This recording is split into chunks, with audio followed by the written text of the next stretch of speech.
আওয়ামী লীগ নেতাকর্মীদের উদ্দেশ্যে জয়ের ভিডিও বার্তা। চলুন ভিডিওটি দেখে আসি।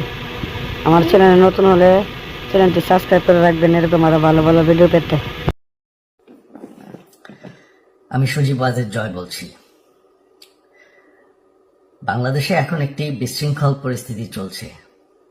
সারা দেশে আমাদের ভাঙচুর হচ্ছে, লুটপাট হচ্ছে, আমাদের শহরের বাইরে আমাদের নেতাকর্মী, আমাদের আওয়ামী লীগের নেতাকর্মীদের উপর হামলা চলছে, অনেকে হত্যা করা হয়েছে। এই পরিস্থিতিতে আমি বলতে চাই, আওয়ামী লীগ হচ্ছে বাংলাদেশের সবথেকে পুরাতন গণতান্ত্রিক এবং সবথেকে বড় দল। আওয়ামী লীগ কিন্তু মরে যায়নি। আওয়ামী লীগ এই দেশকে, বাংলাদেশকে স্বাধীন করেছে। আওয়ামী লীগকে শেষ করা সম্ভব না।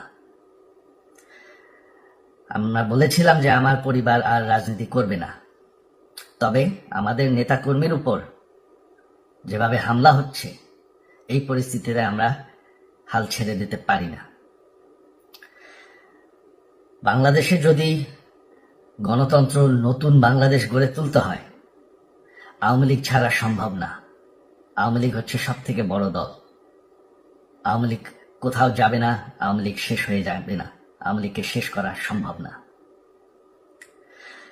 আওয়ামী লীগের নেতাকর্মীদের আমি সবাইকে আহ্বান জানাচ্ছি যে আপনারা সাহস নিয়ে দাঁড়ান।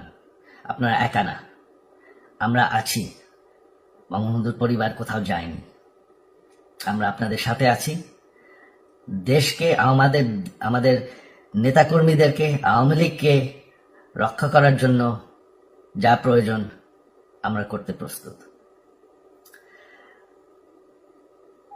এই যে আমাদের বর্তমান যারাই আছে ক্ষমতায়, তাদেরকে আমি বলবো যে আমরাও একটি গণতান্ত্রিক, শৃঙ্খল, নিরাপদ বাংলাদেশ চাই, জঙ্গিবাদ মুক্ত। তার জন্য আমরা সবার সাথে আলোচনা করতে প্রস্তুত। শুধুমাত্র তারা যদি জঙ্গিবাদ এবং ভায়োলেন্স বাদ দেয়। শেখ হাসিনা মরে যাননি, আমরা কোথাও যাইনি। বাংলাদেশ আওয়ামী লীগ ছাড়া গণতন্ত্র, নির্বাচন সম্ভব না। এই বলে আমি আমার কথা শেষ করছি। জয় বাংলা।